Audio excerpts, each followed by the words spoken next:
Selamat pagi, yang saya hormati Ibu Rizka Franita sebagai dosen mata kuliah Seminar Keuangan. Sebelumnya saya mengucapkan terima kasih atas waktu yang telah diberikan kepada saya. Perkenalkan, nama saya Daliana Pasaribu. Di sini saya akan mempresentasikan hasil penelitian saya yang berjudul Analisis Kinerja Keuangan pada Dinas Pemberdayaan Masyarakat dan Desa. Langsung saja ke bab pertama, yaitu latar belakang. Fenomena yang terkait dengan pengelolaan dana desa adalah yang pertama, laporan pertanggungjawaban yang dibuat desa belum mengikuti standar dan rawan manipulasi. Pada umumnya, APB desa yang disusun tidak sepenuhnya mencerminkan kebutuhan yang diperlukan desa, sehingga penggunaan dana untuk pembangunan desa tidak efektif.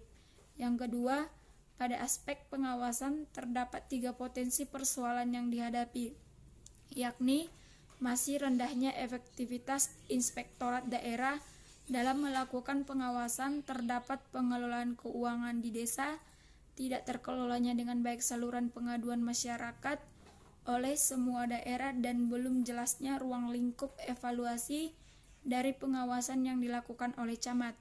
Yang ketiga, dari aspek sumber daya manusia terdapat potensi persoalan, yakni tenaga pendamping berpotensi melakukan korupsi dengan memanfaatkan lemahnya aparat desa. Di sini ada tabel realisasi anggaran Kabupaten Humbang Hasundutan tahun 2011 sampai 2014.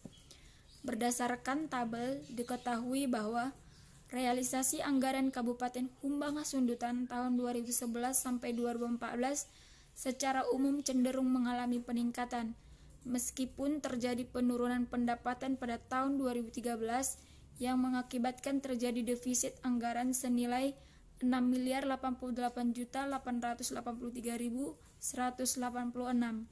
Pendapatan daerah Kabupaten Humbang Hasundutan didominasi oleh pendapatan yang bersumber dari pendapatan transfer, sedangkan pendapatan asli daerah relatif masih sangat kecil terhadap seluruh total pendapatan. Selanjutnya ditinjau dari aspek belanja daerah yang terdiri atas belanja operasi dan belanja modal.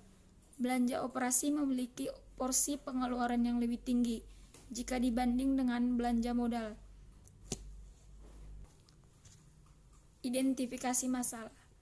Analisis laporan keuangan mempunyai ruang lingkup yang sangat luas, dan untuk membatasi ruang lingkup permasalahan di atas, maka penulis hanya akan membahas tentang analisis kinerja keuangan pada Badan Pemberdayaan Masyarakat dan Pemerintah Desa Kabupaten Humbang Hasundutan. Batasan masalah. Dalam penelitian ini, penulis memberikan batasan-batasan masalah antara lain. Yang pertama, dana yang digunakan dalam penelitian ini adalah laporan realisasi anggaran pemerintah Kabupaten Humbang Hasundutan yang diperoleh dari Dinas Pendapatan Pengelolaan Keuangan dan Aset Daerah Kabupaten Humbang Hasundutan. Yang kedua, analisis kinerja keuangan dengan menggunakan rasio keuangan yang ditinjau dari aspek keuangan yang meliputi rasio profitabilitas, rasio likuiditas, dan rasio aktivitas.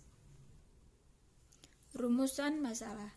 Berdasarkan latar belakang yang mengacu pada masalah penelitian yang ada, maka penulis membuat perumusan masalah sebagai berikut. Bagaimana analisis kinerja keuangan pada Badan Pemberdayaan Masyarakat dan Pemerintah Desa Kabupaten Humbang Hasundutan? Tujuan penelitian. Sesuai dengan rumusan masalah yang dikemukakan di atas, maka penulis menetapkan tujuan penulisan sebagai berikut. Untuk mengetahui kinerja keuangan pada Badan Pemberdayaan Masyarakat dan Desa di Kabupaten Humbang Hasundutan yang ditinjau dari rasio likuiditas, aktivitas, dan profitabilitas. Keaslian penelitian. Sepengetahuan penulis, penelitian tentang analisis kinerja keuangan pada Badan Pemberdayaan Masyarakat dan Pemerintah Desa Kabupaten Humbang Hasundutan belum pernah dilakukan di Kabupaten Humbang Hasundutan. Bab 2, tinjauan pustaka. Ada landasan teori, kerangka konseptual, dan hipotesis. Landasan teori. Kinerja keuangan menurut Irham Fahmi adalah suatu analisis yang dilakukan untuk melihat sejauh mana suatu pemerintahan desa telah menggunakan aturan-aturan melaksanakan keuangan secara baik dan benar.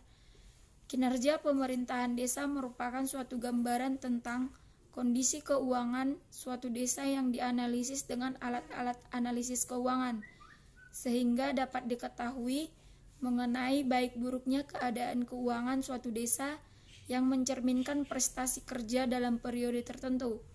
Hal ini sangat penting agar sumber daya digunakan secara optimal dalam menghadapi perubahan lingkungan. Analisis laporan keuangan menurut Sutarno berpendapat bahwa analisis laporan keuangan merupakan proses yang penuh pertimbangan dalam rangka membantu mengevaluasi posisi keuangan dan hasil operasi perusahaan pada masa sekarang dan masa lalu, dengan tujuan untuk menentukan estimasi dan prediksi yang paling mungkin mengenai kondisi dan kinerja perusahaan pada masa mendatang.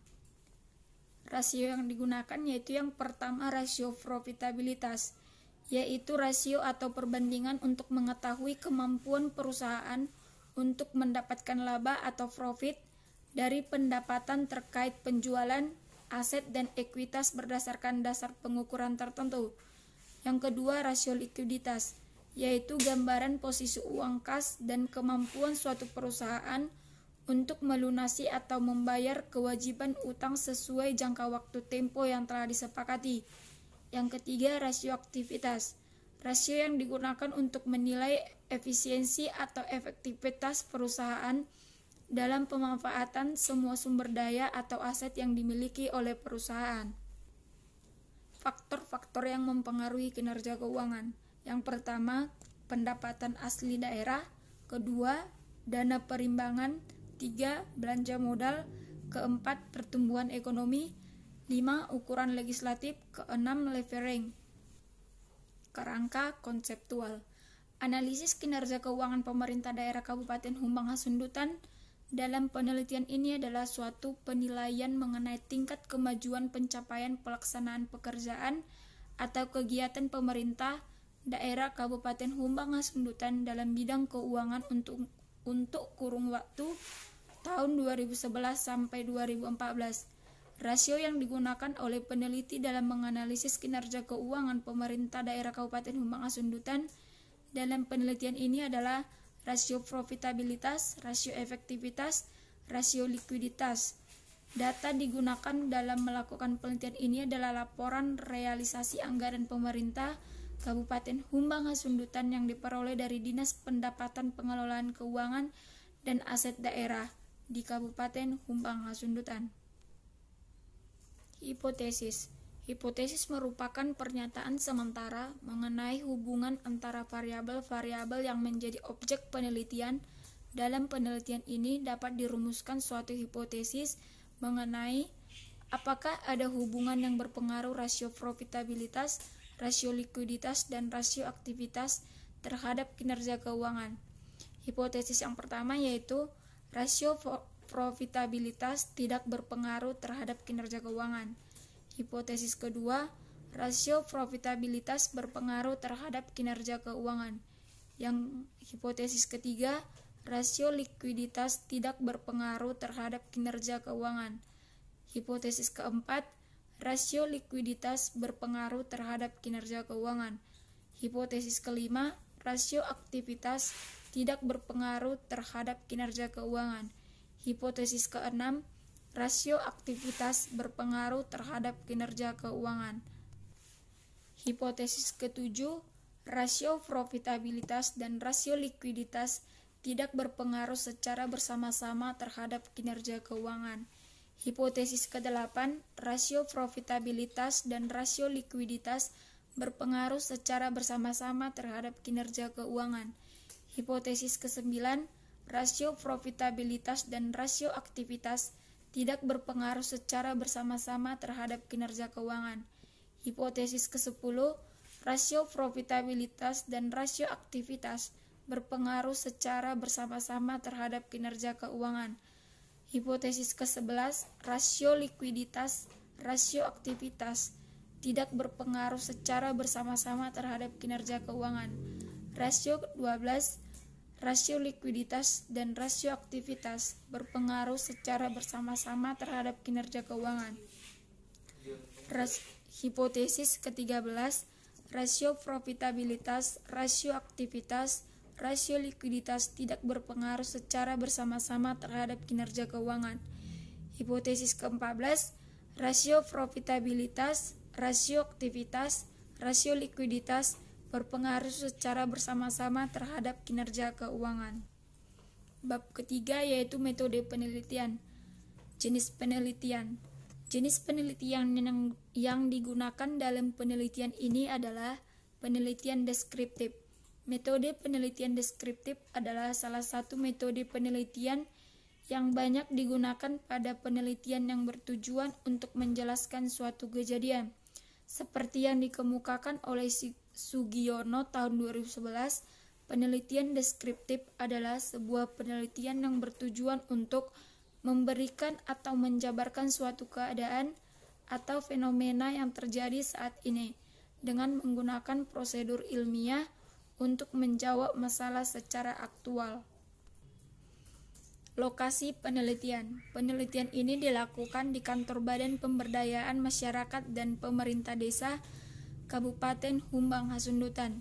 Waktu penelitian ini dilakukan dari mulai bulan Maret sampai bulan Juni 2020. Jenis data. Data primer, yaitu data yang diperoleh langsung melalui wawancara secara resmi, terstruktur yang dilakukan dengan mengajukan pertanyaan-pertanyaan secara langsung kepada informan. Adapun yang menjadi data primer dalam penelitian ini, hasil wawancara meliputi: pertama, keterangan Kepala Badan Pemberdayaan Masyarakat dan Pemerintah Desa mengenai pelaksanaan pembangunan desa terpadu di Kabupaten Humbang Hasundutan. Yang kedua, keterangan dari Kepala Bidang Pemerintah Desa, Kepala Subbidang Kapasitas Aparatur Pengembangan dan Keuangan Desa atau Kelurahan, Kepala Subbidang Sarana Prasarana dan Aset Desa atau Kelurahan, Sekretaris Badan Pemberdayaan Masyarakat dan Pemerintah Desa, Masyarakat dan Pemerintah Desa Kabupaten Humbang Hasundutan perihal koordinasi dengan Kepala Desa dalam upaya yang dilakukan dalam pelaksanaan program pembangunan desa.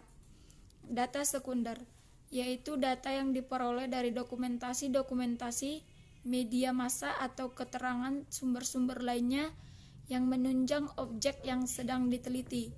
Adapun data sekunder dalam penelitian ini adalah: yang pertama, data jumlah bantuan dana kegiatan pembangunan desa dari tahun 2011 sampai 2014 Kabupaten Humbang Hasundutan. Yang kedua, data jumlah proposal yang diajukan oleh desa dari tahun 2011 sampai 2014. Teknik analisa data. Yang pertama, mendeskripsikan laporan keuangan desa. Yang kedua, menghitung menggunakan rasio. Demikianlah hasil presentasi saya. Jika ada perkataan saya yang kurang berkenan, saya mohon maaf. Atas perhatiannya, saya ucapkan terima kasih dan selamat pagi.